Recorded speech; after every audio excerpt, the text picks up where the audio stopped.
آئے خدا، ہم نے اپنے کانوں سے سنا، ہمارے باپ دادا نے ہم سے بیان کیا کہ تو نے ان کے دنوں میں قدیم زمانہ میں کیا کیا کام کیے۔ تو نے قوموں کو اپنے ہاتھ سے نکال دیا اور ان کو بسایا۔ تو نے امتوں کو تباہ کیا اور ان کو چاروں طرف پھیلایا، کیونکہ نہ تو یہ اپنی تلوار سے اس ملک پر قابض ہوئے اور نہ ان کے بازو نے ان کو بچایا، بلکہ تیرے داہنے ہاتھ اور تیرے بازو اور تیرے چہرے کے نور نے ان کو فتح بخشی، کیونکہ تو ان سے خوشنود تھا۔ اے خدا، تو میرا بادشاہ ہے، یعقوب کے حق میں نجات کا حکم صادر فرما۔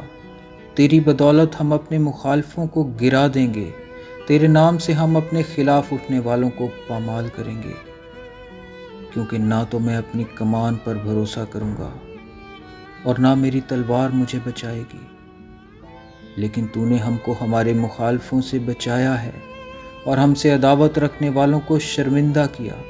ہم دن بھر خدا پر فخر کرتے رہے ہیں اور ہمیشہ ہم تیرے ہی نام کا شکریہ ادا کرتے رہیں گے۔